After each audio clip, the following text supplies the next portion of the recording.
Welcome to everybody who's tuning in to this talk, which is about yoga and the spiritual side. And yoga is such a vast subject and a precious subject that's quite difficult to do it justice. I'll do my best, but you will find many references around in books and on the internet.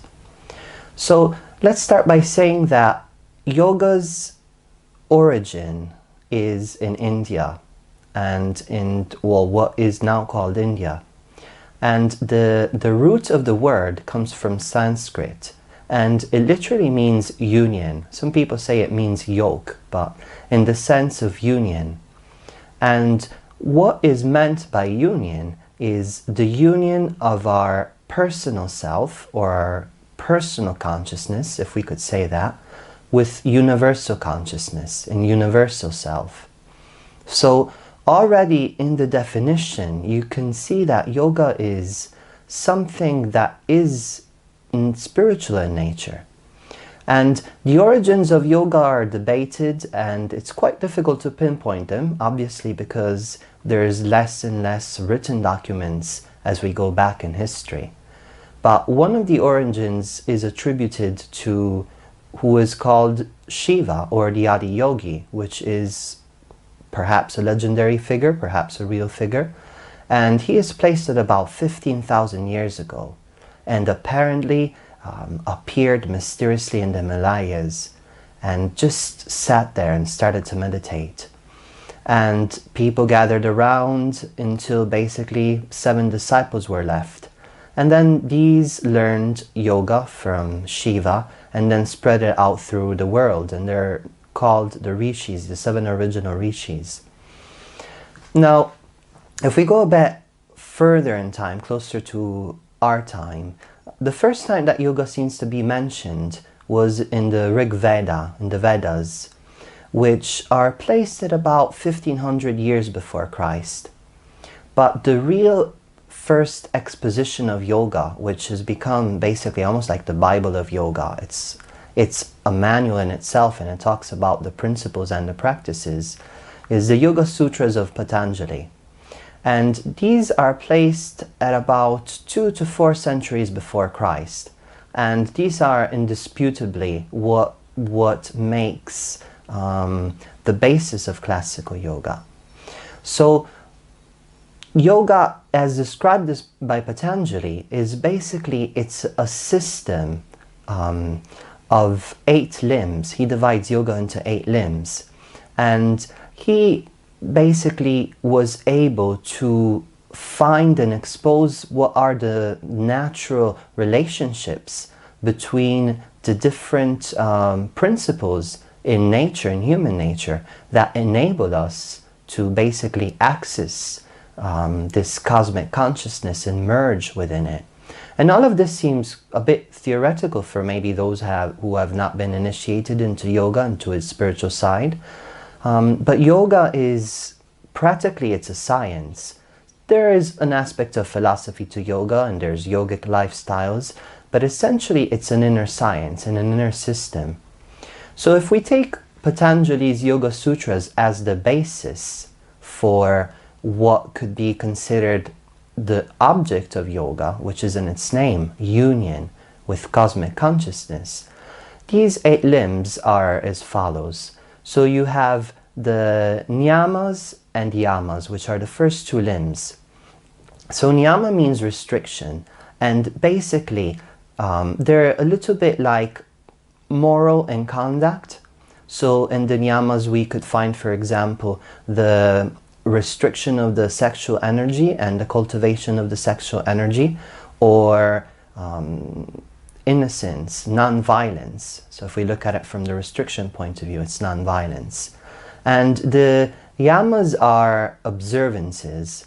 So they are things that we would observe, for example, purity and cleanliness, inner cleanliness especially, outer cleanliness as well. Or the study of the self and of scriptures. So they are kind of the foundation of conduct and of study and observances and restrictions. And as we move forward, then the limbs become more practical. So the next limb, the third limb, is asanas, which is basically the most spread throughout the world, and especially in the Western world. And asana literally means postures. And so yoga has developed into these series of postures which are there to cultivate the body. Now, as we approach the other limbs, perhaps the higher limbs of yoga, the interpretation of asana also moves not just from the cultivation of the body and of its health and its flexibility, but also to a practice that enables us to then sit in meditation, which we will see is another limb. So essentially, we want to make our body as invisible as possible. And invisible means that if we go back a little bit to when we were children, if we can remember that far, our body was almost like sensationless, and we start to get our first sensations in the body when things hurt or when there's something wrong. But if the body is healthy and everything is working fine, then the body starts to have less sensations. So, and especially we want this in the practice of meditation, where we can sit essentially comfortably and have our body almost disappear. So that is the sense of asana, which is kind of now spread to be most of the yoga in the West. But it is only one of the limbs, and it's called asanas. So the next limb, and the fourth limb, is pranayama. And as you may know, prana is the term to indicate energy. And yama, like we said before, is restriction. So restriction of prana, meaning that essentially we conduct and we cultivate the energies within by sending the energies to the appropriate places, or letting them flow where they need to flow.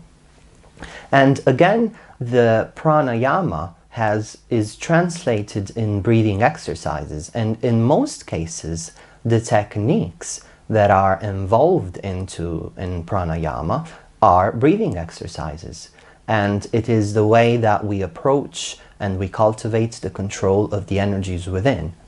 But again, as we move deeper into the practices of yoga, pranayama can also be practiced not necessarily with the breath, as we become more comfortable in sensing our energies inside and moving them around the body.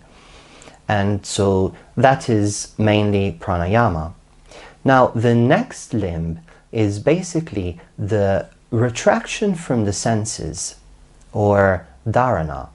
Now, essentially in yoga, what Patanjali is telling us is, okay, you've got these observances, these restrictions, this moral conduct, if you will, and then you need to cultivate your body so that you can stretch it in all directions and you start become comfortable and healthy, and the body can be silent later in meditation. And you also need to cultivate your energies internally, be aware of where they're flowing, direct them into the right places. But that is not all. Pratyahara. With pratyahara, not dharana, pratyahara is basically the inward bringing of our attention. So we retract from the outer senses, which usually is what we do also in most types of meditations, not all of them, where essentially our attention goes inwards.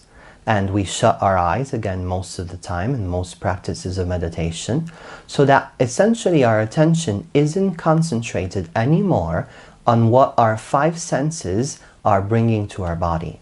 And it starts to concentrate inward. And in this process, in the beginning, we start to encounter our inner senses. So instead of hearing maybe the sounds outside, we hear the sound of our own voice in our own mind. Or we can have images or memories and the future and all the things that we all know that happen when we sit into meditation. But that is already a first step, because we are moving our attention inward. And so we retract from the outer senses. Eventually we also retract from the inner senses. So that is the pratyahara. Now the next one is basically dharana, which is concentration.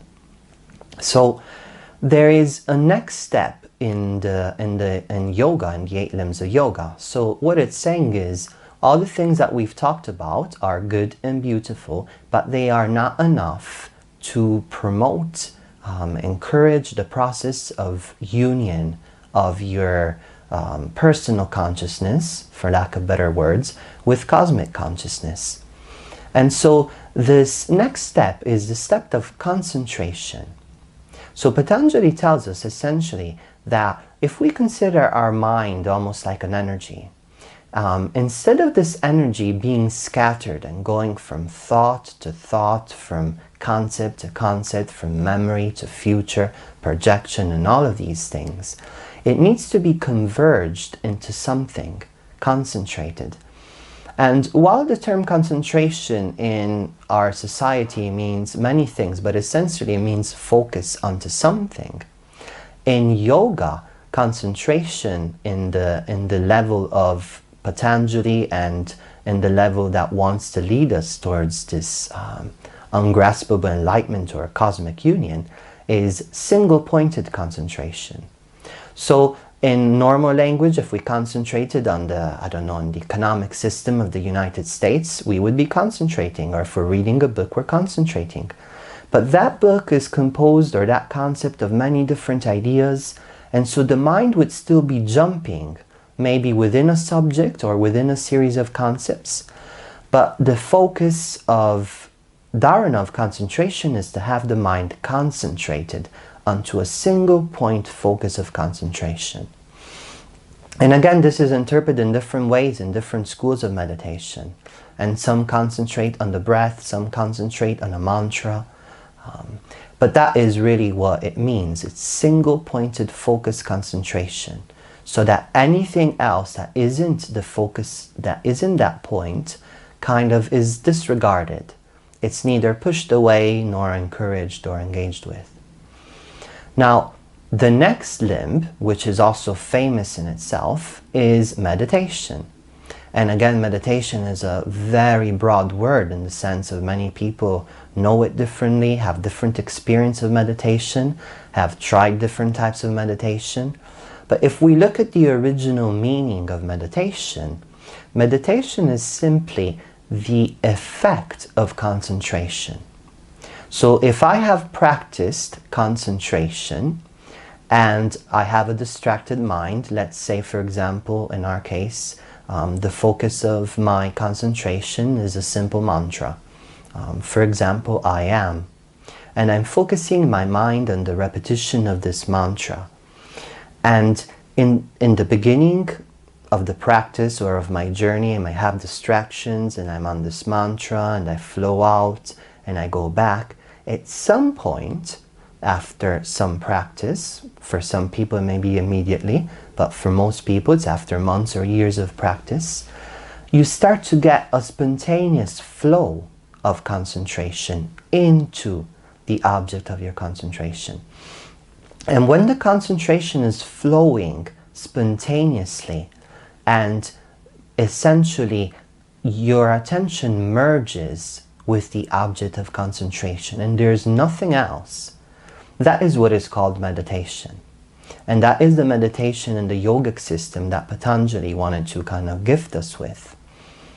Now, the meditation is something that many masters agree with cannot be taught. Even though you'll hear, courses and meditation courses, and I give meditation courses, but essentially what can be taught are concentration techniques, while the meditation is a spontaneous effect of having worked with the mind enough that you can achieve spontaneous concentration onto a single pointed focus, single point of focus. And this brings us to basically the last limb, which is called samadhi. And this also has had various interpretations, but essentially samadhi is like an expansion of consciousness after having achieved meditation. And some people can call that the state of silent awareness, which comes after having achieved meditation and merging into the object of your focus. And there are also many other aspects which are a bit more cosmic and fancy, but essentially it is the expansion of the state of awareness and consciousness once meditation is achieved. And for example, through the use of mantra, the mantra is dropped. But we'll go into this a little bit more. So this is the basis of yoga offered by Patanjali, which is basically the basis for all the schools of yoga that have derived from.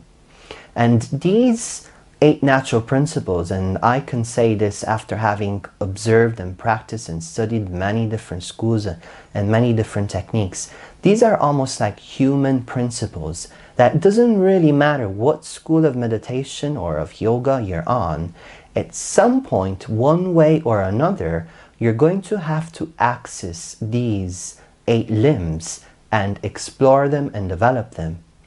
And they're called 8 limbs for a reason, and it's because they're all connected, which means that one limb affects all the others. And that is why you have different points of entries across the world into this path of yoga. So some will go from the postures, others will go through meditation, others will go through observances and practices like the yama and yamas. So let's consider almost this like the basis, the structure of the yogic pyramid in the world. Now, we can also look at yoga from a different side. And we have essentially, if we can divide the human being in its more tangible aspects into basically the physical aspect, the emotional aspect, the mental aspect, and the energetic aspect. And so yoga can be divided also into these 4 categories. And so the physical aspect is more that of the hatha yoga and of the postures. And the emotional yoga, the one of the heart, is basically what they call bhakti yoga or devotional yoga. And essentially it says you can enter this world of yoga through devotion. And with that you have also different practices. So these are broader categories. And then you have the yoga of the mind, which is usually either Raja Yoga or Jnana Yoga. So yogas that are either approaching it from a more mental point of view, intellectual, of wisdom, of clarity, of studying of scriptures, as well as of meditation, because that is also of the mind. And then you have the yogas that are more working with energies, and some of these are, for example, Tantra Yoga or Kriya Yoga. So that is kind of almost, if you imagine the basis of that pyramid being the 8 limbs of Patanjali, then you have these 4 categories of yoga. Now, branching out from all of these are the different schools of yoga, which are an expression. They're almost like the little branches that have come out from the basis of yoga. And so you'll have, I don't know, there's probably countless schools of yoga. There's different types of yoga and different schools within. So you'll have, for example, the Kriya Yoga, and within Kriya Yoga you have different lineages and different schools that work on yoga in different ways. And the same way is for Tantra Yoga. So all of these different schools have a different approach. Now, let's go back to what is the objective of yoga. And we've called it in a way union, as using it as a basis, the definition, the name of yoga, its origin. But one of the other objectives which is often mentioned is enlightenment. And enlightenment is quite a difficult concept to grasp, because if you haven't been enlightened, then what is it? And you don't know. We don't know. And we'll look at definitions, and some people say it's a state of consciousness, and that may be true. But I'm going to go to a more practical definition of enlightenment, which I found in the AYP Advanced Yoga Practices which I'm devoted to and practice, and that I share as well in my courses and retreats. And in the AYP, enlightenment is defined or indicated as basically the merging of two aspects. One is pure bliss consciousness, and one is ecstasy. Now, what do we mean by this? Let's make it a little bit more tangible, a little bit more graspable. So, pure bliss consciousness is basically a state of peacefulness that derives as we cultivate the observer in us. And if you are familiar with meditation and yoga and different approaches, you will have heard perhaps the observer. And essentially there's a part of us which we could put in the mind or put outside of the mind, it doesn't really matter. But there's a part of us that is pure observation. So I can observe my thought. So I have two processes going on. My thoughts in the observation of the thoughts. So essentially it's cultivating the observer in a silent state, so that I am aware and I am observing and I'm experiencing silence. So the awakening of the observer in the silent state, which brings peace, that is what we mean by pure bliss consciousness. And that is a very tangible experience when you practice meditation, effective meditation practices, over and over, daily and for years. And then there's another aspect which brings it even more in the tangible world, which essentially is the aspect of ecstasy. And that is more related to the body and the cultivation of the central nervous system, of the energetic system, but we'll stick to the nervous system because that is more tangible. And in the advanced yoga practices, this means essentially waking and moving the energy within the central nervous system, in the spine and in the brain, so that the nervous system slowly changes and is able to carry this innate ecstatic current of energy, which essentially is a little bit like the opposite of stress. And we've all felt, our nervous system carrying these stressful signals. We may have not felt ecstasy yet flowing through our nervous system, and that's because we were kind of educated only on that side of the coin. So through practices, and in the advanced yoga practices in particular, with spinal breathing, we cultivate the nervous system so that it conducts ecstasy together in the spine, in the brain, and then more into all of the organs and outward. And the energy that we are cultivating is known as Kundalini. And again, Kundalini, and I've had this question asked many times, and it's also because of the famous school of Kundalini Yoga, but not just for that reason. So Kundalini is essentially the name of this innate energy that we have within, that can be more or less dormant. And then this energy can be awakened, or can awaken spontaneously, or through practices. And you have very many practices and many schools of yoga that cultivate the Kundalini energy through different techniques. So Kundalini is an energy within the body, and there are different practices and different schools that cultivate this. So in the advanced yoga practices, essentially, we cultivate these two pillars in parallel.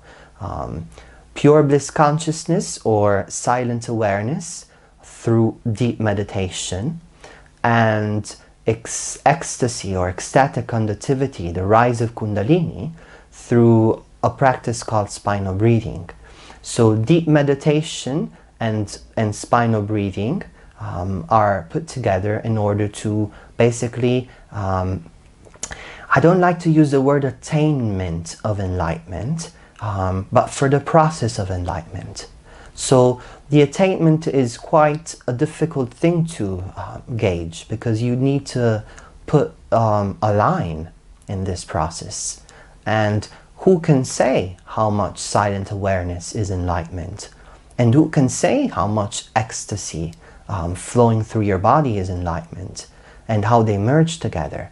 So it's much easier to view it as an ongoing process, which will have milestones, definitely, like, for example, the feeling of ecstasy or the not feeling of ecstasy. That's quite a milestone. So do I feel ecstasy flowing through my nervous system in a very practical and tangible way, the same way I can feel stress flowing through my nervous system?